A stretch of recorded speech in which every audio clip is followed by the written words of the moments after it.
I think we are now able to get started. We got some people on board. So once again, for everyone that's joining us today, thank you for joining us. We're excited to start our first webinar series today. So you guys are going to be seeing the first episode of the series that we're going to be putting out throughout the year. We're excited about the first topic that we're going to be covering, which we think is one of the most important ones nowadays, especially with agencies thinking about scaling, growing, and how the land market is changing.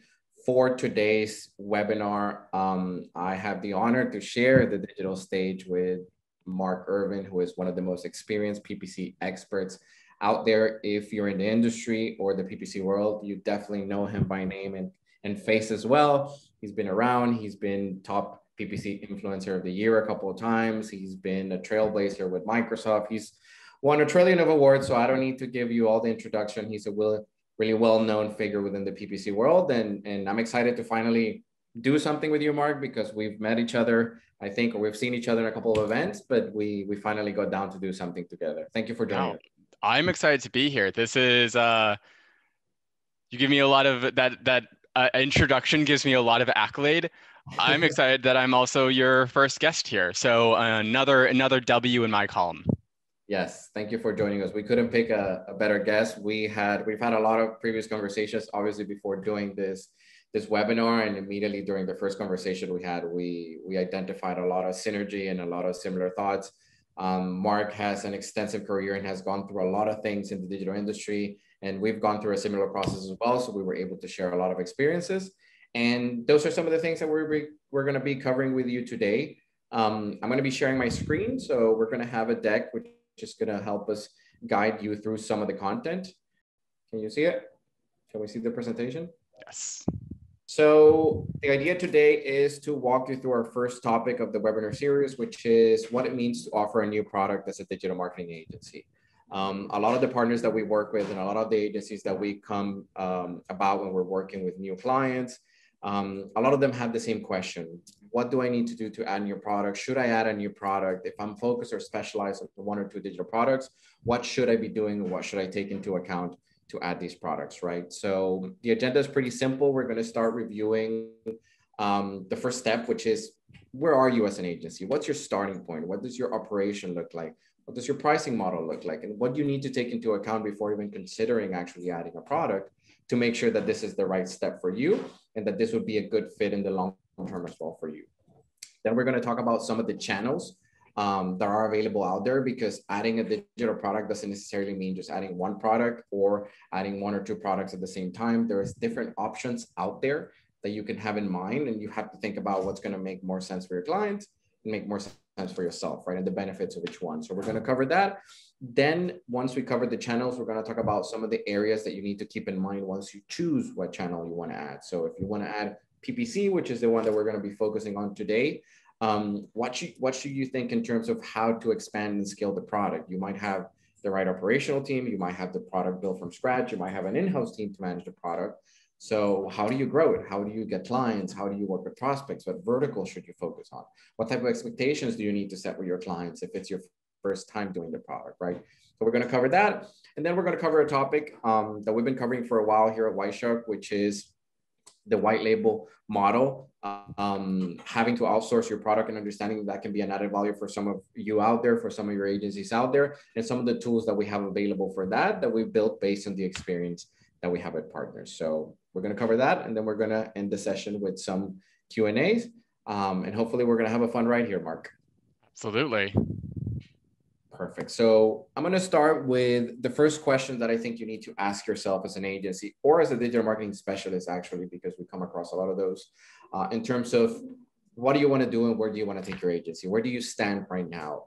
We talk to a lot of specialists or freelancers that maybe have an SEO portfolio and they're doing website management for clients, but they don't really have a business model. They just work with single clients. They don't have an in-house team. It's just them doing what they love to do. And they're thinking about taking the next step, right? They're thinking about maybe starting their own agency or thinking about what they would need to do to be able to give more products and more added value to the clients. So that's one of the type of prospects and clients that we talk to, and we hear a lot of feedback from them.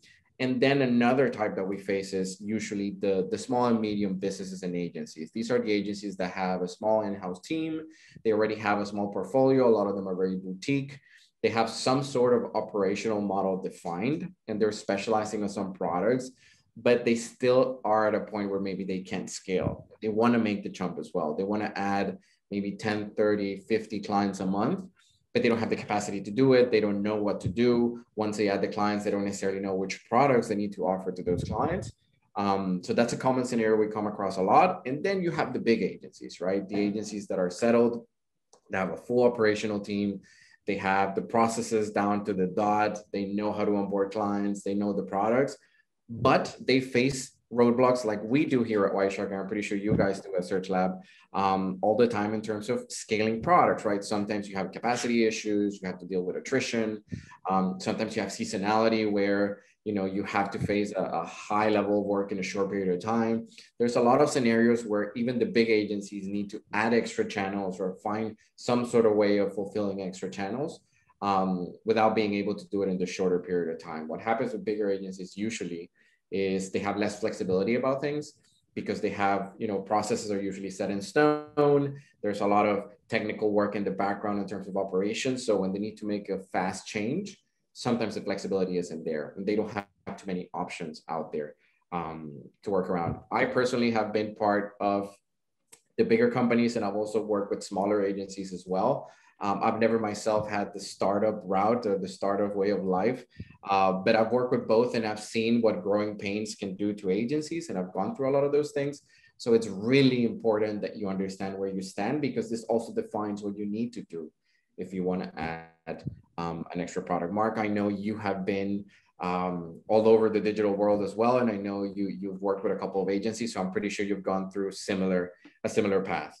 Yeah, no, it's one of those things that understanding what you can realistically do with the resources you have today is the most important thing as you plan for tomorrow. Even at, like you said, a big agency, you're going to have, I know right now that come November and the holiday season, that is 10, 15% more work that my team is going to do. But I don't have the luxury of, even at a big agency, of just hiring 10 or 15 more percent of people.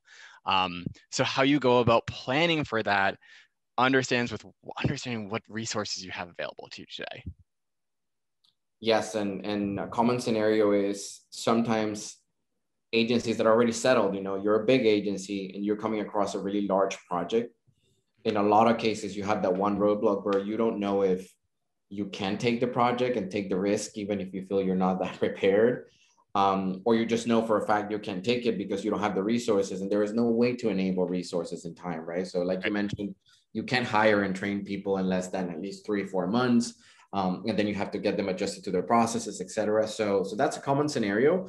And just as it happens with projects, the same situation happens with products, right? A lot of projects, and for us, we've been through a similar situation as well. A lot of products or projects come with product needs that maybe we don't fulfill. So we might have a good or a large PPC project and they're requesting website management, for instance, and we don't do website management. So, and we don't have the capacity to enable that in-house.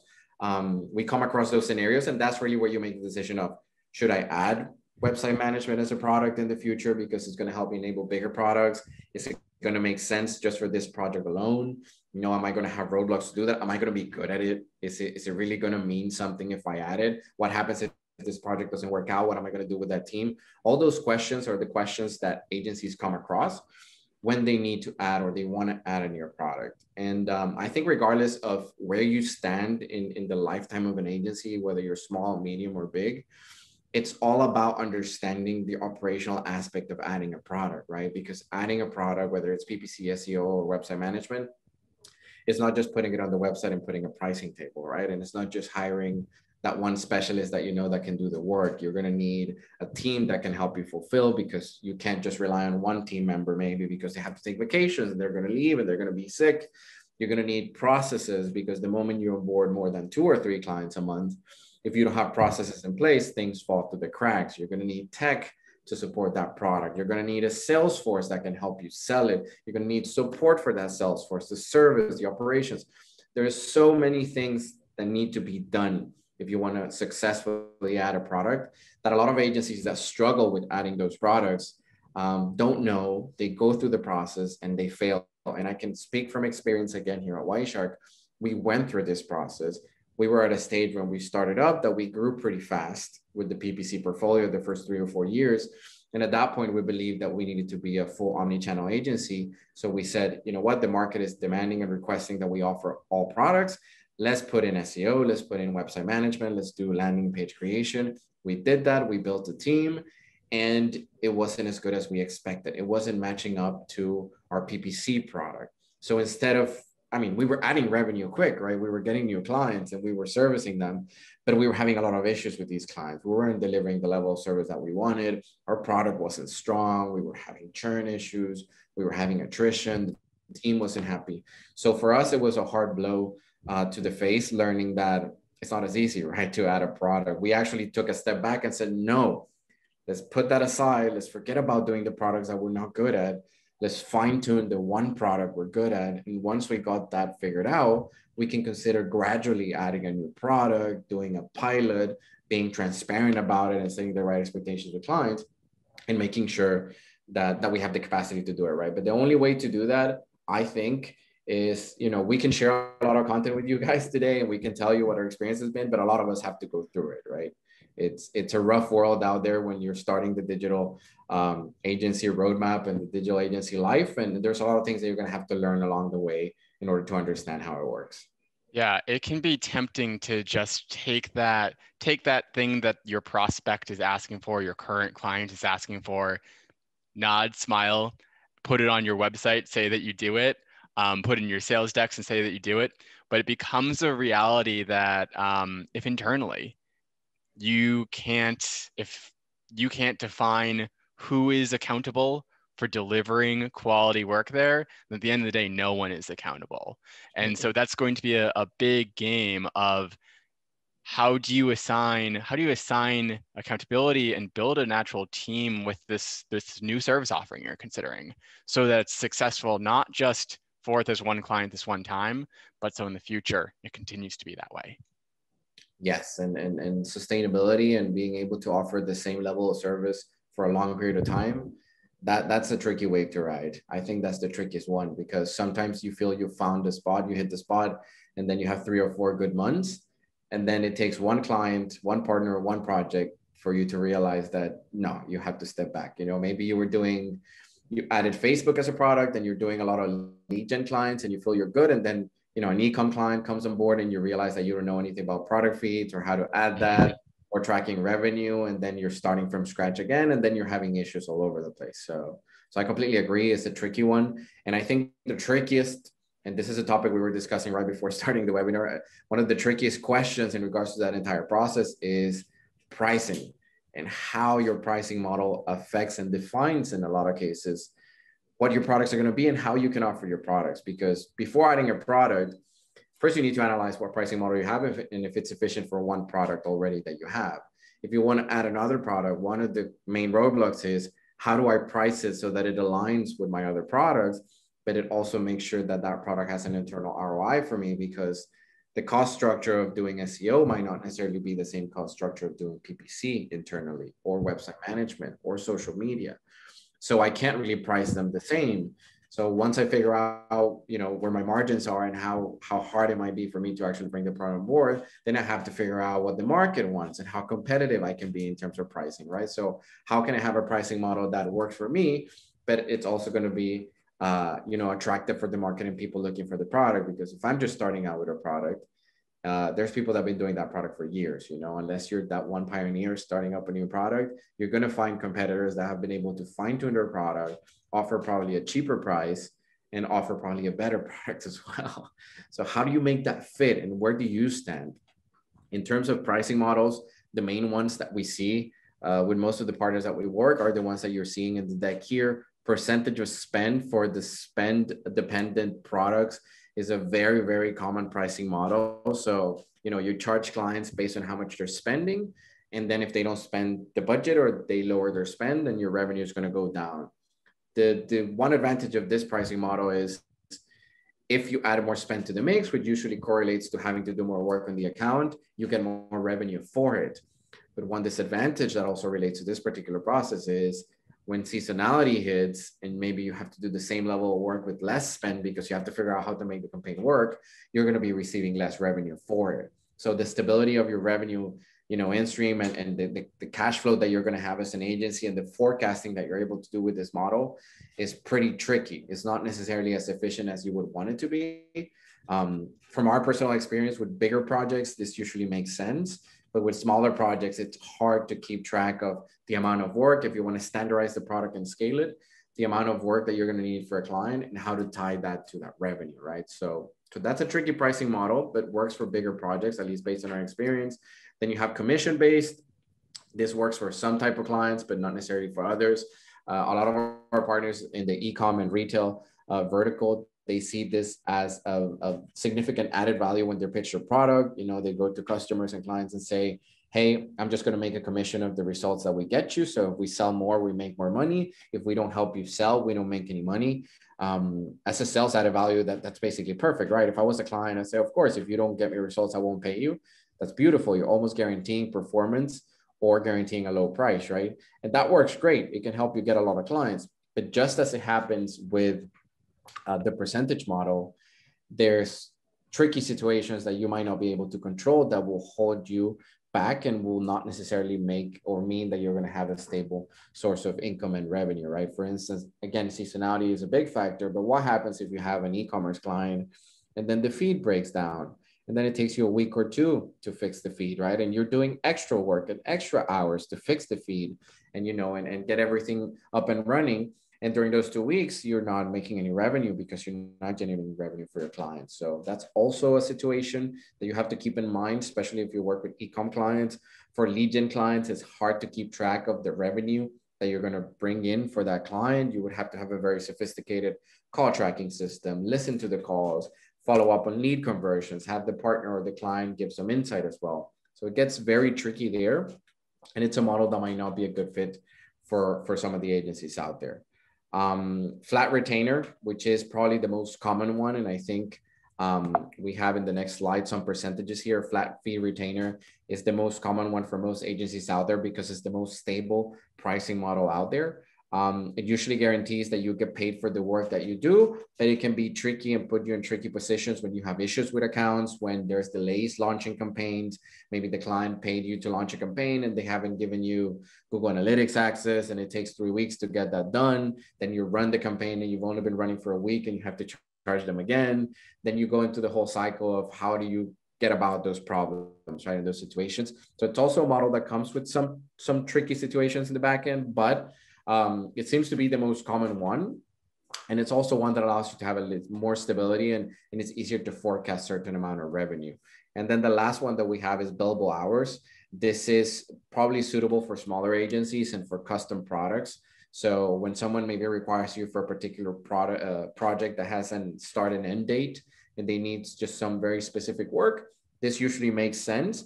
And this is easy to accommodate if your structure allows you to accommodate. If you have a team that you can easily move around and just measure by the hour and have them do different things, then that's great.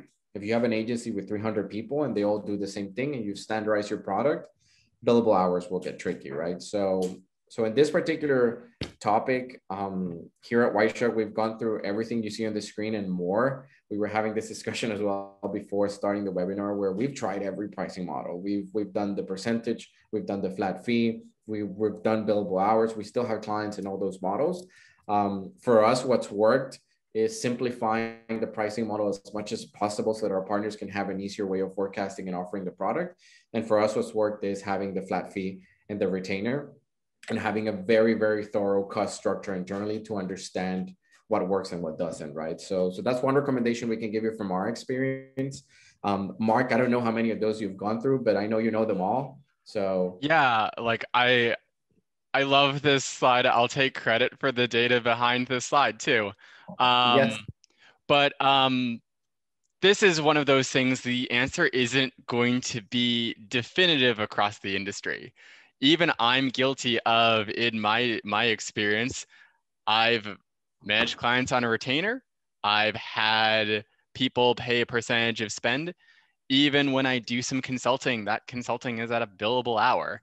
And that advice, that it would be bad advice for me at 10 years in the industry to tell you what my billable hour looks like versus what you should charge for your billable hour if this is your first project too. How you go about positioning yourself really is going to matter on your client set, what they're spending, and how you're ultimately executing this work too. So like I can pair like percentage of spend in a flat fee to the difference between like a stock and a bond, right? A bond is going to be very reliable. It's going to pay you out at a rate that you know in advance. Whereas a percentage of spend, if all your clients are in retail, you're going to get a lot of money in December. You're going to get a lot less money in January for doing probably about the same amount of work. Yes, or maybe some more work, right? Or Because more work, right? when things are not bringing in that much revenue, that's when your client is usually asking for more things to figure it out, right? So right. yeah, so this is a topic that could have, and we discussed this, and maybe we'll include it in one episode, but this could have its own full webinar to discuss it, because there's so many things that you need to take into account. But regardless of the pricing model that you have, you need to make sure that it aligns with the products you already have, and that the new products that you're going to bring on board also align with your existing pricing model. Otherwise, you're going to have issues when you add an extra product that's going to be overpriced compared to other products. And then you're going to have issues with cash flow as well. And the user experience for your end client and your end partner is not as good, right? If you have one price for one product and then a completely different price for another, and then one is percentage, the other is flat fee, and then for the other one you charge hours, that's usually not a good idea. And we've seen that in the past as well. So that's the first part of the presentation, which I think covers some of the things that you definitely need to keep in mind to make sure that you have all the cards in place to understand what it takes to add a product. And now that you understand where you're at and what it would take before adding the product, we can start talking about, what product should you add? What do you already have and what should you focus on? And I'm going to let Mark drive through this one and give us some insight here. Yeah, absolutely. So one of the both greatest and most terrifying parts of being a digital marketer, or even being someone who's online, is I have this little rectangle that I carry with me everywhere, and I have this PC that I'm on right now and that you're all using. And this device that we use isn't just a search device, or it's not just a social device, or it's not just an email device or a web surfing content devouring video device. I'm likely to use that device for all of those purposes in the next 2 hours, and oftentimes back to back. So I might open an email and then do a Google search and then find myself on social. That's really fantastic for us as digital marketers to be able to touch people along a very complex journey online. But as you think about how you're going to get in front, or what specifically do you want to prioritize and focus on first, you have to think very, very specifically on picking which channels and which services you want to prioritize. So in 2019, Chief Marketer did this study and asked its respondents just to rate the top 3 channels that produce the leads with the highest ROI for them. And it came back with very strong results. Obviously there's a lot of responses here, but it came back with very strong responses for search, email, and content marketing. So there's certainly a theme that you see within those 3, and that those are pretty easy to demonstrate results in a direct response kind of way, right? You can very easily play the game of seeing the fact that someone who is searching for you came through to your website, someone who searched you and found you, came through to your website. If they are searching for you, they found you, they're very likely looking for you and looking for your business, right? Or the product you're selling. Same idea with email. If someone's opening your email, fantastic. They're going to read that. You've got their eyeballs for a couple of seconds, maybe a full minute. They click through that email and then ultimately make that purchase. Fantastic. Whereas a lot of other things you see with respect to social or retargeting may not have the same direct ROI, but there's still, of course, value there. It's a lot of this is going to depend for you as an agency in terms of hey, as you take on this new project, as you take on this new service, how quickly can you validate that ROI back to your clients? Can you realistically today in February of 2021 sell your clients on this new test that they're going to do, this new thing that they're going to trust you with, and that they won't see results for 6 months, 8 months, 12 months? That's going to be a much more difficult conversation for you as a business owner or as an agency owner to think about pivoting and pitching to your clients. So we see, of course, search very top of this list for a lot of agencies where it's a direct response medium. And so if we were to head on to the next slide here, we do often make that recommendation that PPC comes first here. And for that reason, that if right now you were to launch a PPC campaign, a search ad campaign, you could create that keyword list, those ads right now, that campaign, launch that campaign in the next 20 minutes, and you'd see those ads up in an hour or so. And with that, you're able to really demonstrate to your clients that, hey, this is that product we talked about. It's up, it's live, you can see it. It's a tangible thing that they can experience. And best of all is you can measure it. You can start showing results today. So we see the fact that people resonate with this. It's a familiar form of advertising to a lot of businesses. If they are not familiar with the term PPC or paid search, it's easily demonstratable. You can, as an agency, if you want to create that PPC campaign or that simple PPC ad for them in advance of pitching your clients, even, you can put $20, $30 into a campaign so that when you're in their business or when you're making that pitch, you can show them exactly what their ad would look like right on the Google SERP here. You can do that in a matter of minutes. So it's a really easy way to sell that vision of here's what PPC looks like, here's how it works, and here's the ultimate goal of this. And it's really easy as not just for your business, but that translates to meaningful context for your clients, the benefits for your clients. We see that this is a beautiful place for SMBs to scale. We see that paid advertising, I love that stat, paid advertising returns on average $2 for every dollar you put in. So that's a 200% ROI that people get on average. And that's not even taking into effect all the optimizations that you could make within your own account. If you're dealing with advertisers who really don't need a 2-to-1 return, but they want to see a 3-to-1 return, that's a reality that's possible if you manage your accounts appropriately or if you manage towards that goal.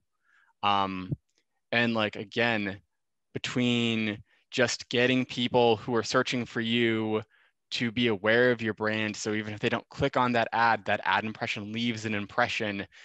It drives brand awareness. We see on average, paid search ads can increase your brand search awareness by about 80%. And factually, it expands your reach so very wildly. You could be doing the best SEO in the world. Today, Google is going to do 3.5 billion searches, 15% of those searches having never occurred before, and also hosts the largest display network. This is very easily the fastest way for you to get up there and get your name in front of a wide interested audience. So there's a lot of benefits for your clients here as well. A big misconception that people have when you start talking about PPC is that, like, okay, it's just those paid search ads at the top and any idiot can do this, right? You can create a keyword list, write some ads, 1 + 1, 2, top of the search result page here too. One of the great things that excites me today about paid search, and this is one of those things that we could talk about in a separate series altogether, but just all the benefits and things that are happening within PPC. It has high conversion rates. It's someone who's coming through, searching for your product, clicks on your ad. That is a very high intent search. That's someone who is specifically looking for you. We see that PPC, people who are coming in searching for you, that yields about a 50% higher conversion rate than necessarily someone who arrives in organically here. PPC also offers a lot of versatility, right? You of course have the paid search ads at the top of the Google search engine result page or the Bing search engine result page, but even still outside of just paid search, there's a lot that you can do with PPC. You can get your ads around the web as banner ads or as those remarketing ads that follow your customers or your prospects around, so that if they arrive at your site and they didn't immediately purchase from you, as most of them likely won't immediately purchase from you, you can still engage with them and keep your brand in their mind as they go about looking across the web, or as they go on YouTube, you can get on video, or you can promote your mobile app to users or your current customers to keep them even more loyal in the future. As you talk about budget, paid search or PPC is one of those things that Google Ads has solutions designed for guys who are spending hundreds of dollars a month and guys who are spending hundreds of thousands of dollars a month. And it's all within the same platform. So as you talk about PPC being very scalable, it's very true that you can take an advertiser from 50 to 100 using the same tools that you would take an advertiser from 50K to 10K. You name the budget and you can finagle something that's going to work for that advertiser. Google can run with $1 a day, or it can run with $1 million a day. It's the same tools. Once you learn it and once you learn how to pitch and sell it, you can find clients willing to spend just any dollar amount there. All of this is measurable. You have reporting. There's that old adage of, I know that half of my money on advertising is being wasted. I just can't tell you which half. This is not the case in PPC. Every search term, or just about every search term, every keyword, every click that you have is accountable for. And so you can specifically go in and say, okay, these are my ads, my campaigns that are performing well. These are my ads, my campaigns that are spending a lot of money and aren't getting me the sales that I'm looking for. And so you can see that not just in a direct click response, but across multi-click channels, you name it, it's there. The ad formats we're using today, whether or not you want to write a 300 character text ad at the top of the page, or you want to use responsive search ads to enable additional machine learning testing at scale, or if you want to use dynamic search ads so that Google writes your ads for you, or if you want to use image ads or video ads, there's a lot of new extensions, a lot of new features that are always coming out here. Targeting is a beautiful opportunity as you talk about not just the keywords on which people are searching for, but the context in which they're searching for, across the devices they're using, across the time of day, the location they're looking at, even down to some demographic information about who is searching around gender, age, income, parental status, education, employment, you name it. You can really go in and not just target the keyword, but also who's searching for this. And then the bidding strategy. A lot of people overlook how important this is, but as you talk about, you of course have a budget. You don't have an unlimited budget for your clients, but how do you go about making that budget attract not just the most clicks, the most traffic, but the best clicks and at the best price? A lot of this comes down to how do you manage that bidding. You can do that manually, or there's a growing use of automation in the field too. So on the next slide here, one thing that's exciting about this, particularly in the digital field, and we were talking about this right before we got on, but this is one of those things that PPC, you can continue to provide value to your clients even after you launch a campaign, because so much continues to change in our industry. So much continues to change with how people are engaging both with PPC, but also the broader internet. So in the field of automation, for instance, you can still manually manage all of this yourself, or you can turn to some automated rules or some custom scripts to make managing this a lot easier, a lot faster, to manage your bidding, to be more time effective with what you go about focusing on here. Video is being a breakout star, even particularly throughout 2020 in the pandemic, as people spend a lot of time streaming video at home now. But even before that, video was growing exponentially. It's possible that by 2022, the vast majority of traffic will come from online video. And that cost per view, that CPM, all of that is at a far lower rate than traditional terrestrial TV ads or something like that. You're looking at about 5-6 cents per view, really, of an audience that you specifically built yourself. And voice search is one of those things. That is a thing that's going to continue to evolve over the next decade, of course. But as voice search becomes something that is not just in our homes and on our phones, but something that we truly engage with, you're going to see an audience that's continuously using that. And as you talk about speaking, we speak differently than we type, and that changes the way that we search too. So there's a whole lot of change about how we go about even searching online and how we go about optimizing for that more conversational search rather than just food near me. Yeah, no, and I think that this is this is such a huge topic, right? This is our bread and butter. I think we live this day to day. A lot of the partners that come to us, they're coming to us because they want to add PPC into the mix. That's really what they're looking for. One big reason, regardless of how good or bad PPC might or might not be, or if it's a good fit, most people are requesting it. So most end advertisers want it because they feel they need it, because everyone else has it. They see, when they look for their own product, they see competitors showing up. They see someone else bidding for their keywords and their brand. So they get frustrated and say, hey, I want to do that. They don't even necessarily know about call tracking, revenue tracking, the ROI. They just feel that they need to be there. It's being present when people are looking for you. And the difference here with this product compared to other products is this is being in the right place when people are actually looking for you. You're not going outbound trying to capture someone that maybe doesn't know that they want you, or haven't really heard about you, and then you're trying to get to their head. No, these are people looking for your service. It's a pretty clear inbound request from someone in regards to what you do.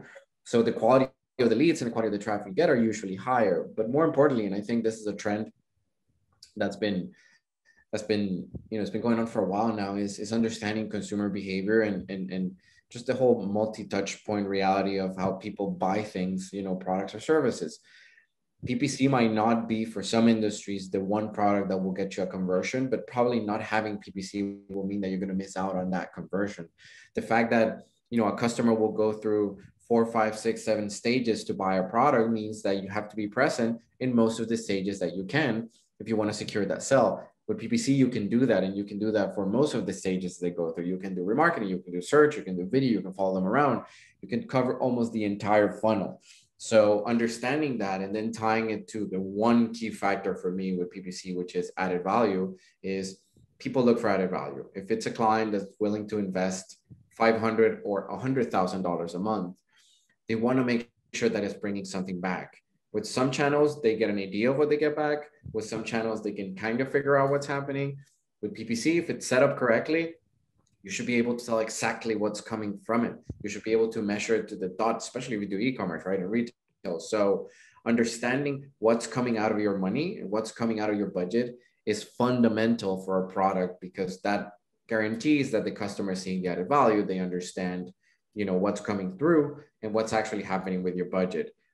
We got a question, Mark. I'm going to take it now because it's related to this particular slide, so I'm not going to leave it for the end. But Dwight asked about that one particular phrase that you mentioned on the 2-to-1 ROI. He's asking where we're getting the data from, where we say that for every dollar that you spend, you should expect a 2-to-1 ROI. Yeah, I believe that came from something like eMarketer. I'd have to check the exact source of it, but Google does release its financial statements on a quarterly basis, and within those financial statements, they specifically block out, like, they have to go and like justify that income versus the outcome here. They bring in that line item of what Google receives from advertising, and then walk that back to what they anticipate the end result of that advertising to look like for their clients. So I believe that's probably from a financial report of 2020, but feel free to call me out on that if that is incorrect. I've seen an article, I think it's from Small Biz, and we can share this with you afterwards, right? If you want, I think it's an article on the stats that you need to keep in mind around PPC. And it was an article for 2021. And I think they mention it as well. So I'm pretty sure there's several sources. I can tell you, and this is just taking our own benchmarks and metrics, that for our clients, that seems to be correct. And in a lot of industries, obviously you get more. I do want to be clear and transparent about the fact that it's not a rule. For some industries, for some clients, depending on their approach and what you want to do, it might not necessarily mean that you're going to get a 2-to-1 ROI. You might get less, you might get more. It's also going to depend on how you're measuring the ROI. For instance, if you're driving a brand awareness campaign, or if you're driving a display campaign or video campaign where your goal is really to assist conversions for other channels or try to capture an extra touch point, then the ROI for that particular campaign might not be visible at first, and you might not understand where the money is going or coming from. But when you do a deep dive and maybe you review, conversion paths, you see, okay, every time someone sees a display ad, they go back to my website organically or directly or branded, and they convert. So there is some things to keep in mind. There are some things to keep in mind when you're talking about these particular numbers. But as a general approach, I think that's a pretty realistic expectation. At least to aim to with your campaigns, if you're focused on getting the ROI from the campaign and you have a clear way of measuring it as well, of course. Good. So I'm going to leave the other questions because we're getting a couple questions, but I'll leave those for the end because we can cover them after we finish the presentation. So now that you have an idea of what you need to keep in mind before thinking about adding a product, and now that we've talked about some of the products that you can add, and we're really focused on PPC, and if you don't have PPC into the mix, or if you have it, but you really want to expand it, you should really think about why the added value is there. There are things that you need to consider. So if you've made a decision to add a new product or expand the current product that you have, and it's within the PPC world, then there's other things you need to understand, right? Because, and this is something we talked about before, having the specialist, having the team, having the pricing that can have it on the website doesn't mean that you're going to get clients, and it doesn't mean that it's going to be to sell it either. So one strong recommendation that we would give you, and it's something we learned as well the hard way, because when we started, we worked with basically any client out there, is to initially try to focus on verticals that, first of all, you feel comfortable with and you believe your agency can add value to. But more importantly, if you're thinking about PPC, verticals that have the performance, it's a solid product for a lot of verticals. A lot of verticals have a high profit margin if you're doing PPC. A lot of them have a high customer lifetime value. So doing the research first will save you a lot of time and a lot of headaches. And as you specialize on a vertical, you're likely just to improve results and become more of an expert in that particular vertical, right? Obviously, with COVID and what we saw in 2020, you do have to be careful of picking a vertical that, at least now that we know that a pandemic could happen at any time, right? You have to be careful about picking a vertical that you feel will be as stable as possible throughout any possible scenario, right? Even a zombie apocalypse, you need to make sure that your vertical is somehow going to stay afloat. So based on our experience, we usually divide verticals into two. One is the verticals where we see high profit margins. So verticals that get a good bang for their buck when they're investing on PPC. And then we see verticals that have a high customer lifetime value, which means they're getting a decent ROI at first, but they get repeat customers and they get more revenue coming from that one conversion that happened weeks or months ago. So based on that, some of the verticals that we would recommend that you take a look at and you try to learn more about if you want to start rolling out PPC is the legal industry is one of the strongest ones. With COVID, I can tell you that this is an industry that not only stayed afloat, but actually grew.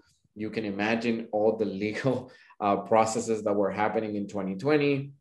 whether it was companies, filing for bankruptcy, unlawful termination, divorce spiked up a lot during 2020 with lockdowns. So there's a lot of things behind the legal industry that meant that there was an increase in performance in 2020. Same with home services, especially cleaning services, pest control, essential workers that were going, whether it's home help or any service related to home services, usually had pretty decent performance in 2020.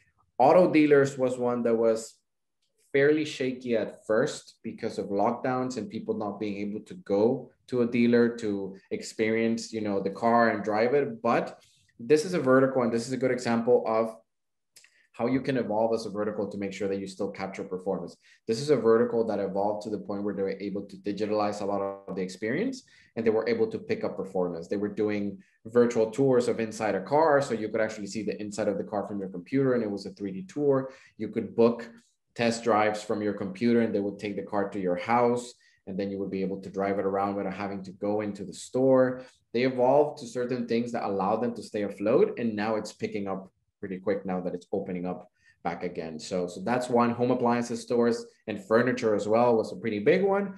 And a lot of B2B products as well that maybe saw a decrease during COVID are picking up significantly right now. It'll probably pick up throughout the year. So those are some of the high profit ones.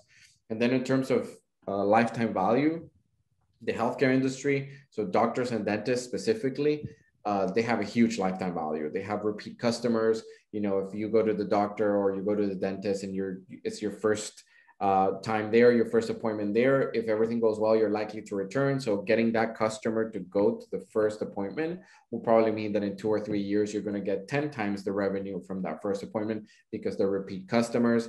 Same as auto body shops or subscription and membership models. Those tend to have a high lifetime value customer. So putting some money into the PPC world there and running some campaigns for them and focusing on them would probably get you stable clients, would probably mean lower churn, and they also get decent performance, right? They actually get searches, they actually get clicks, and a lot of people use search engines to book these services. So those are some of the verticals that we would recommend. We do a lot of those. Retail, especially e-com, is obviously a big one. We don't include it here because it also depends on the product that you're selling. Some products are obviously selling a lot more than others. Some products didn't sell that much as well. But it's a big vertical out there. A vertical that was crushed with 2020 and COVID was obviously travel. Travel took a huge dip because people were not traveling. A lot of evolution there, and we expect it to pick up in 2021, but it is one of those verticals that might not necessarily be as stable as you can think of throughout the years. And a lot of the live event and entertainment verticals, that one also took a big dip, and now they're trying to evolve. There's a lot of virtual events now, a lot less travel, and a lot less in-presence events. So that's one that you have to keep an eye out on, because you can still work with entertainment companies and you can work on advertising virtual events, but it's probably going to be the main focus, doing it virtually rather than the actual physical presence and those type of events. So those are some of the verticals that we think you need to take into account before going after prospects. Another thing that you need to take into account when you're thinking of PPC is, if I'm going to add PPC into the mix and I'm going to focus on these verticals, which one of these clients and which one of these verticals can actually bring me more revenue in the long term as well? Because having a client and having stable revenues is a great position to be in, but a lot of these verticals have opportunities for upsell and growing their portfolio. The more they perform, usually the more likely they are to grow, right? Some agencies have a lot of legacy clients that they've been around, for years, and they stuck with the same, $1,000 a month PPC budget, search budget, and they've been doing great, but they never made the jump to use other products. That's one type of client that you need to focus on to make sure that you can get that. So if you have someone like a doctor or you have someone like a dentist, which are the high lifetime value customers, they tend to be good candidates for getting expanded products and getting more performance there. Obviously, if you're bringing new clients as well, and they've been around for 3 to 6 months, so after your first 3 to 6 months with a client, it's a good time to do a business review and understand if they're a good fit for being, upsold into different products. You have to keep in mind that even if you start with PPC, within PPC, there's several products that you can bring into the mix. Most clients don't start with 10 or 15 products. They start with search, maybe display, maybe some remarketing here and there, but they usually don't start with all the products. So being aware that most of your clients are a good source of potential upsells and revenue is important, and picking the right clients to make sure that they turn into that is also important when you add PPC. Then one of the biggest opportunities that we see across the board is, and this is something you need to keep in mind from the get-go, is the Microsoft opportunity. When we talk about search in specific, when we talk about PPC, people tend to include Microsoft and paid social as well. But when we're talking about the search opportunity, most people think of Google, and they think that Google is, the best source for, traffic and leads, etc. Google does have the most traffic, and in a lot of cases, they do get you better conversion rates, lower cost per conversions, and better results. But Microsoft is a huge, huge player that not everyone capitalizes on. And if you're going to be adding PPC into the mix, you need to know this. You need to know what Microsoft can offer, because there's a lot of great opportunities that people don't take advantage of, and that makes Microsoft even a better candidate. Microsoft doesn't have that much traffic. There is not that much competition within the network. So everything is cheap by nature. The CPCs are cheaper, the cost per conversion tends to be cheap, and the competition tends to be less overall. So knowing that it's there is already an added value, and thinking, okay, if this client is a good fit for this network, I can probably get them cheaper results here. Most of the times it's going to be as a complement to other strategies, unless you have a very specific vertical that's pretty good for Microsoft. Microsoft will probably come as a complement to something else, but it's a good way to get cheaper conversions and add that extra volume that you need. In terms of volume, you're not going to get as many conversions as other channels all the time. So you might not be able to fulfill your conversion demand just using Microsoft, but it will give you an added value that is not necessarily present with other networks. They have, the average user there has a higher purchasing power. They tend to be older. They have about 38% of all desktop searches and desktop traffic out there. So knowing those little facts and thinking every time you have a customer, hey, this one might be a good fit. They sell luxury products. It's a high ticket item, or it's an industry that has good performance on Microsoft, or my average customer is probably older, so I should think about going there, B2B approach, etc. It's a good thing to keep in mind if you want to make sure that when you're adding your PPC customers, you have all the right things in place to make sure that they can grow their accounts as well. So I don't know, Mark, on your end, if what you've come across is that most people don't really take advantage of or see the Microsoft opportunity. For us, at the beginning, it was almost non-existent. Customers weren't really asking for it either. But as we get more and more results, we're seeing it picking up, not only in traffic, because they're capturing more traffic now, but also we're seeing, in a lot of cases, not all of them, but in a lot of cases, better results. Yeah, it's one of those things. What doesn't happen is your clients are never going to wake up one day and say, oh, wow, this is the day that I need to start advertising on Bing. But it's a large opportunity. It is, on average, our clients who are on both Google and Bing, A, are happier, B, stick around longer, but in terms of their performance, they get about a third of their traffic from the Microsoft network, because it is basically any search engine that is not google.com is powered through Bing. And the ads run through that. So it's one of those things, like if you are using Internet Explorer, if you are using Edge, if you are using Microsoft Office, if you're using a PC right now, if you're using Windows device, chances are throughout the course of the day, you find yourself binging things without realizing it. So it's a really sneaky way to get in front of a lot more searches, with a lot less competition, because your competitors don't wake up and think that they should be on Bing either. So the cost per click is a lot cheaper.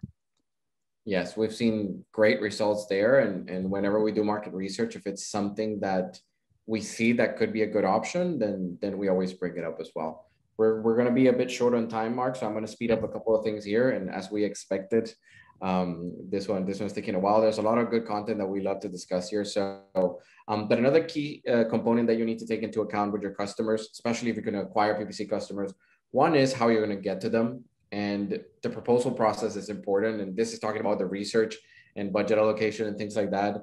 You need to have a strong foundation if you want to start acquiring PPC customers. You can't just call them up and say, hey, I can do better for you, or I can get you results. Because at the end of the day, either they're not going to come on board, or if they come on board, they're going to come on board with the wrong expectations. And that's going to mean that that client or customer is going to cancel in 2 or 3 months. So adding PPC means that you have to have a strong strategy foundation And in order to do that, you should have a strong proposal from the get-go. By proposal, I'm not specifically talking about, just the document itself that you're going to send, but understanding the strategy you're going to have in place, understanding the ROI that you can possibly get to the client. If you have case studies and you have experience in the verticals, putting it there so that the client doesn't only see that you have a solid proposition for them, but you also have a solid foundation for launching the campaign. So this isn't just for acquisition purposes, but it's for you to guarantee that your PPC product is going to be strong from the get-go.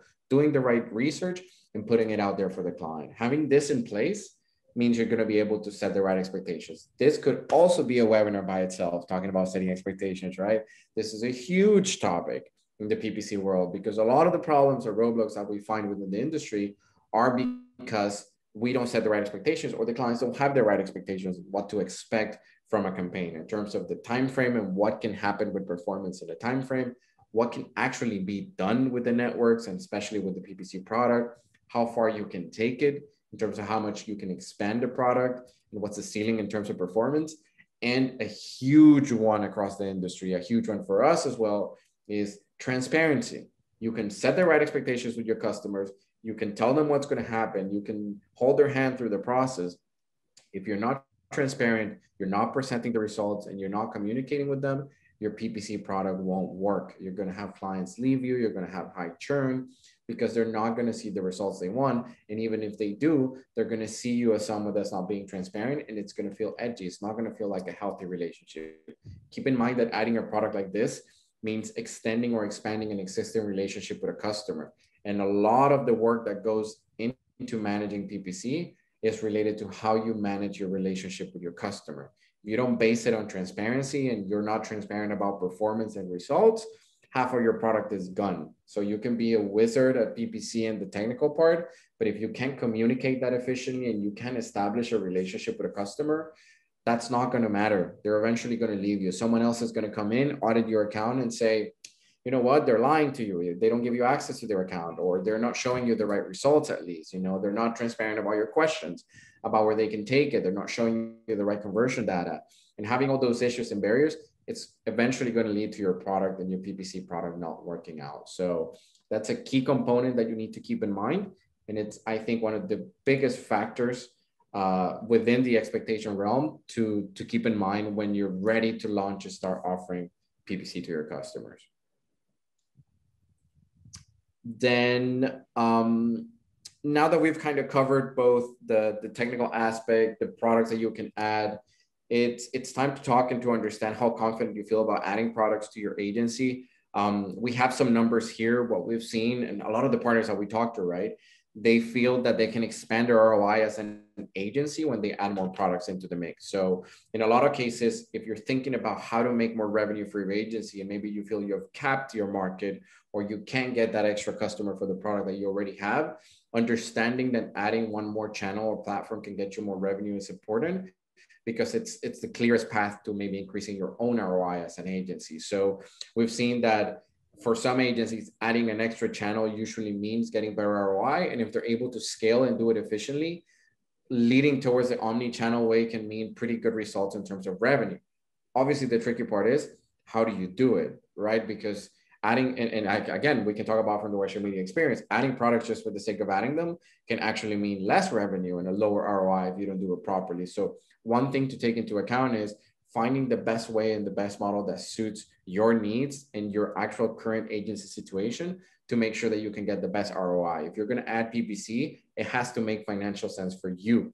And it has to be an investment that you're willing to make to get something out of it as well. So keeping that in mind and understanding that the potential is there is what should lead you into thinking, okay, I'm ready to add it. I feel I'm going to get the ROI. How can I do it? What are the options that I have out there? And this is our final topic for today. One of the options that we see for most startup or smaller agencies is using or establishing a white label partnership. In a white label partnership, you have a partner that maybe has the experience in the product that you want to test out or you want to pilot, and they can actually provide you with a turnkey solution to include that product into your mix without having to go through all the processes that we discussed. So without having to necessarily invest from the get-go in the operational aspect of the equation, or invest in the headcount and the team, investing in the training, etc. And they usually come with the experience to actually provide you all the support to even include the product as, within your website, help you with the pricing discussions, etc. So this is one option that we would recommend if you haven't tested the waters with one product, or for instance, you haven't included PPC, you're thinking about it, but you're saying, I don't have the resources to hire someone, I don't have the time to train someone, but I would like to test it out, then you can use a white label solution. That's the reason why Whiteshirt started the white label program, because a lot of agencies were looking for that. PPC is not an easy product to manage. So getting it into your agency might not be as easy as you think. And then having an outsource possibility that will allow you to maybe set the foundation and then eventually evolve it into an in-house product is fundamental. Based on the numbers that we've seen, I don't know if you were involved with this one, Mark, but based on the numbers we're getting from Morestream, about 60% of the agencies out there are outsourcing some sort of product. So more than half of the agencies that probably you work with, or you've worked with in the past, or your clients work with in the past, are working with a white label model because it has all those advantages, right? This is not necessarily a good fit for everyone. If you already have an existing team and you feel your product is great, this might not necessarily be the shortest route to improve their product. But if you're starting out or you're having issues with the product, maybe you already launched it and you feel you have certain roadblocks and you can't get through, then this might be a good alternative for you. And there's a lot of ways you can find some custom models or custom white label partner that can adjust to how you do the product and actually put it out there for your client. In our case, we have a white label program that doesn't only help you with the product management, but we also help you with the sales enablement. A lot of the things that we were coming across were agencies that were ready to launch PPC. They were happy about putting it out there, but once they got the product in hand, they couldn't sell it. They were saying, I don't know how to sell it. I don't know anything about PPC. I can't build a proposal. I don't know how to audit an account. I don't know how to pitch the client, right? So after building our white label program for product, we started building sales enablement tools that will help partners put it out there. So if you want to sell PPC and you feel this is the right time for you and you want someone to help you manage it, then we're one option. There's other options out there available. If you want to manage it in-house, then you can also give that a shot. But if you're having issues selling it and you want an extra hand, you need custom decks, collaterals, you want support on the proposal side, or you want something to help you do audits because you don't have the product knowledge, we have a program for that as well. It was born because most agencies were requesting that, and most small agencies face that roadblock once they put the product out there. In our case, and I can tell you from my experience working on partnership and sales side, it's not easy to sell PPC. It's easy if you want to just try to convince that prospect that you're going to get them the results, but actually selling PPC in a successful way, being transparent, setting the right expectations, and building a long-term relationship, it's tricky because customers have different expectations and it can take a while and it can backfire. There's so many things that happen across the board during the sales processes that it's not easy to get it right. So one of the reasons why we built all of this was to actually help partners through that process and expedite that process for them. One good example of a startup agency that we've had here, they started with 0 PPC clients. They basically had one customer that was kind of doing PPC in-house. They wanted to add PPC into the mix. They used the proposals, they used sales consultation. We helped them in the back end pitching with clients, and we even helped them with communication. They grew their portfolio in 2020. So during COVID, they grew their portfolio from basically 0. I think they had one client to almost $14,000 in recurrent revenue, not spend, but actual revenue that's going into their business. And this was in 6 months during a pandemic. So the potential that you have on tapping on PPC and adding it into the mix is huge, as long as you have the right systems, you have the right tools, of course, and you have everything in place to make sure that it's successful. It's not an easy journey. And it's probably clear by now from this presentation that there's a lot of things that you need to keep in mind. You're going to hit some roadblocks and you're going to make some mistakes. But hopefully here with this presentation, you're getting an idea of some of the things you can avoid, some options you have, and some things to take into account. And obviously, it's also good to hear other people's experiences, especially when they failed and what we failed on. Mark and I have gone through a lot of failures in our life. I can tell you that. And the one big thing is that we've learned from them. So that's pretty much the idea. Before jumping into our final conclusions, I would like to take some time to answer some of the questions that we've been getting, Mark, because I think we've been getting some good ones. So I am going to go into this and see. We have a question from Ugo that asks, how do you allocate budget for a client between Bing and Google, especially at the beginning? Do you want to take that one, Mark, or you want me to take it? Yeah, what I'd say is a lot of times people have that impression that Bing is going to get less traffic, so they dedicate very little budget towards it. And that becomes a very self-fulfilling prophecy, right? That if you give it very little money, it gets little traffic, you'll get fewer results, and it will be a experience in failure right there. I recommend that when you start any network, be it Google or Bing or something, you almost want to go in with the mentality of fail fast. It is way better to ask for 12K and only spend 10K than the opposite, right? So if you can go in, you can spend more of their budget, maybe even ask for 30% of their Google budget with the anticipation that you're only going to spend 20 in the long run. Spend that money, get that data about how this is going to perform, learn how it's going to perform, and that's going to speed up the way that you go about optimizing it in the future. Yes, it's a very good question. Thank you for that one. I think that what's important, just like Mark was saying, is first of all, understand the client and the market, because it's not necessarily a good fit for everyone. Some clients will do better on Microsoft, some will do better on Google. So doing the right research, and this is about the foundation, right? Doing the right research, having a market research team that can dig in and see what type of traffic you get, the CPCs, the volume, it's what's going to define it. Some verticals might start with zero budget because of experience. You might know that the vertical will not get traffic. And some verticals, you'll probably recommend having most of the budget on Microsoft and maybe not on Google. So I think it's a mix of the experience, but just spending the time doing the research, the market research, looking at the numbers, the projections on traffic, and then deciding where to start. The beauty about PPC is that you can be flexible with the allocation, right? So like Mark mentioned, if it's working, then you can move budgets around. If it's not working, then you can move it away and then put it in other channels where it makes more sense. So that would be a recommendation. We have another question from Matt. Basically, he's saying that he's had repeat problems when setting up new PPC clients because they immediately go into suspension. And when trying to get support, it's just a constant loop where the problem or the issue is not resolved, especially because there are limitations in the support from COVID. So he's asking any thoughts or potential resolution to these situations. He mentioned that it's happened with every new client that they've tried, so they don't sell the service anymore. I can give you some recommendations. This happens to us as well. One key thing would be to try to partner up or go look for someone with experience in the market. And if they are either a Google, Facebook, or Microsoft partner, that helps because they usually have a direct line through the customer support system and they can give you extra hands. More importantly, I think it's important to understand the guidelines for each one of the platforms. With COVID, a lot of the guidelines have changed. So a lot of verticals that used to be, allowed and free out there to advertise, they're no longer able to advertise. Google and Microsoft usually tell you straight up within the platform what the issue is, or they give you an idea. If they don't, then you need to work with their support team. Their support team might not be as efficient as we would want it to be some of the times.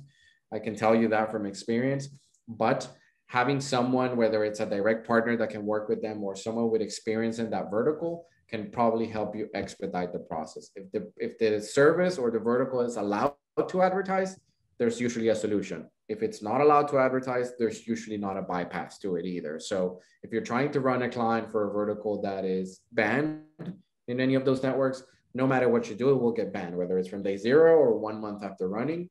You will usually see those things. But Mark, I don't know if you've had some experience with customer support and service on banned accounts, and maybe you can give us some. Yeah, I'd say that you're right. The easiest way to do is to work with a partner that's done this before. But more broadly, the biggest advice, even to my team internally, I'll say, is that Google support and Microsoft support work on this on a ticket basis, and they can't solve that problem until that ticket is resolved. So if you're continuously opening new tickets for clients because you're not getting the answer you want from a particular issue, you're inadvertently making the problem harder for yourself to resolve it because all of those tickets now need to be cleared before you can advertise. So my biggest recommendation, if you're truly lost on a ticket, have the ticket number, pick up the phone, call and speak about that ticket number rather than create a new support ticket. I think that this is, we're getting a lot of questions coming in and we're a little over time. So as we get about specifics, I think it's a good opportunity to say, if you want to talk specifics, feel free to reach out to either of us here, Yes. and we can talk about a specific industry, a specific case, how you go about QAing that. Yes, for sure. We have a fair share of experience, and we've also hit those walls as well. So we can definitely help. I'm gonna take two or three more questions. One of them, this is an anonymous one. When tracking traffic and sales for not just one client but every client, we have seen a drastic drop when engaging in PPC. Organic is the only we have seen with any true results. Is there a secret we're missing out on here? That's a great question. I think you want to take it, Mark. You want me to take it? I think that that's going to be a question probably around tracking and implementation. It does not make sense on a objective level that now that you are getting more traffic, you are getting less sales. That doesn't make sense in any channel. So it's most likely a tracking issue unless you are specifically launching campaigns during a low point in their overall seasonality arc. So I have not seen that in my experience. But I'd say like focus on tracking, and perhaps that's a beautiful issue to take offline as well. Yeah, I think just to give my 2 cents here, I think one of the best combinations for digital marketing strategy out there is organic together with paid.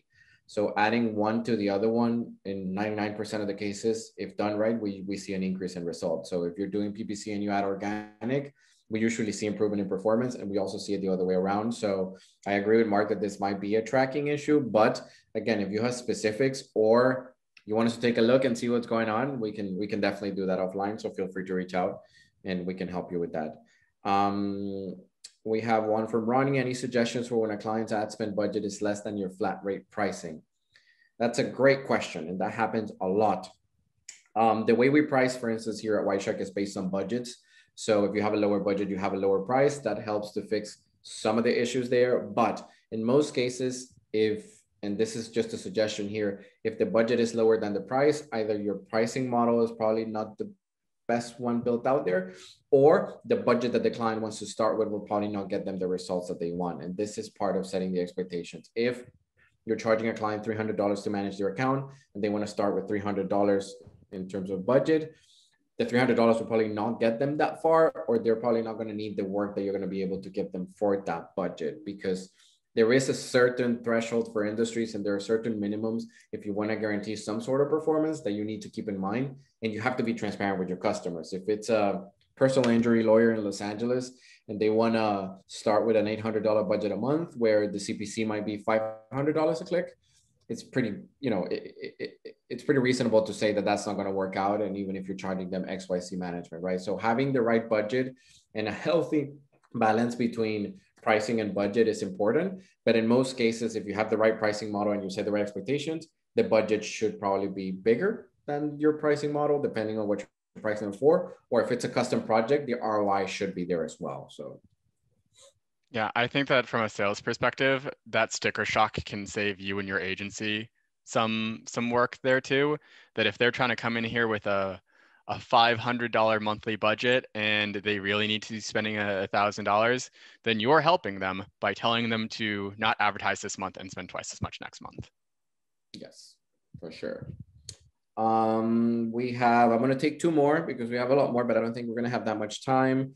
There's a couple in regards to where you can find price thresholds by industry or how to suggest and provide the right budget recommendation for a client. In our case here at Whiteshark, that's one of the tools that we have available in-house, and it's part of Compass. Our proposal engine gives you budget recommendations based on CPCs, traffic expectations, and the vertical that you want. So if you want to learn more about that, feel free to reach out and I can show you around, because that is one of the key components that we added to make sure that if you don't know the industry that well, you can still provide a pretty decent budget suggestion that will make sense for the goals, right? So for all of you that asked that, you can see it there. Same for the pricing questions as well. If you're talking about pricing for pricing recommendations to markup management fees or for the co-pitching sales, feel free to reach out directly as well. Our pricing for Whiteshark with the sales enablement tools and Compass is a flat rate, is $4.99, and it brings everything there. But feel free to reach out separately so we can cover it, especially for the pricing markup recommendations, because we have a couple of tables on how you can mark up if you're outsourcing your product, how you can mark it up It's going to depend on the ROI that you're getting out of the product and your own cost structure, but we can give you some suggestions there. So I'm going to leave those there. And then we have another one from Dwight that's asking, what other audiences do Bing have advantage with, LinkedIn or extended networks? And what are the gaps or advantages with keyword research activities between Bing and Google? So what are the differences? We're going to close with that one, two Bing questions, which are great questions. So we're going to close with those two. Mark, I don't know if you want to take them. I'll give my 2 cents on these two. For Microsoft, you have a lot of great audience opportunities. LinkedIn Audiences is a huge product for us if you have a B2B client, because it allows you to target an audience based on their LinkedIn information. So that's one option. But Microsoft has several partnerships with other networks where you can show your ads, from Verizon Media to Bloomberg to the Washington Post. Not just the Bing network, but Cortana. If you're using an Xbox, you're going to get an ad. If you're using Edge, you're going to get an ad. There's a lot of audiences out there that help you expand the reach that Bing as a search engine has. And that's why now everything is under the Microsoft advertising umbrella, because it's not just about Bing anymore, but there's other networks there. Then in terms of the gaps or advantages with the keyword research activities and differences between Bing and Google, you can find resources for both. So they both have something similar to the Keyword Planner. Google does have more resources for you to estimate traffic because most people are putting more content out there about Google, but Microsoft has a lot of information that they're putting out there. They have a huge content campaign in order to provide people with more information. So whether you go into their blog or use their own tools, you're going to be able to find similar information across the board. Probably less volume with Microsoft, but just as relevant compared to Google. So I don't know if you want to add anything to that one, Mark. No, I mean, there's a lot more similarities between them than there are differences. The audiences that you see that Microsoft has, they have LinkedIn, which is a huge value add. So good for calling that out. But even like the in-market audience, I think that Google has something like 3,000 audiences. Microsoft has something like 2,000 audiences. They're similar, but they are different. Bing specifically strives in that B2B segmentation, whereas Google has a whole lot more audiences that are more B2C segmentation. Yes. Perfect. So thank you everyone for joining us. I think we can wrap it up with this. We're going to leave you with some takeaways. I hope you found this useful. This is pretty interesting content, and it's a lot of what we hear from the partners that we talk to. So hopefully you are getting the right information from these type of presentations. Please feel free to join us in the webinar series. We're going to make this available as well, so we can send you the recording if you want. And if you want to follow up with us directly on any of the topics that we covered or any of the questions that you had, feel free to reach Mark and I. I think you have our contact information and the webinar information and the invite of the event as well. But if not, just feel free to reach out to Search Lab or Wireshark and ask for us. Someone will probably reach out to us. Hopefully they'll find us, and we can help you with any questions that you have. So thank you for your time, Mark. It's been a pleasure. I hope we can do this another time soon, because I enjoy talking to you. Again, this is, I mean, there's so many things that we can talk about, right? So hopefully down the line, whether it's with this series or anything else, we can meet again and we can cover some of these topics. But thank you very much for being here, for your content, your input. We're glad to have you here. Of course, my pleasure. I hope that this is the first of many great in the series. Awesome. So thank you, everyone. Thank you for joining us. You'll be hearing back from us soon. Have a great day. Bye, everyone. Bye-bye.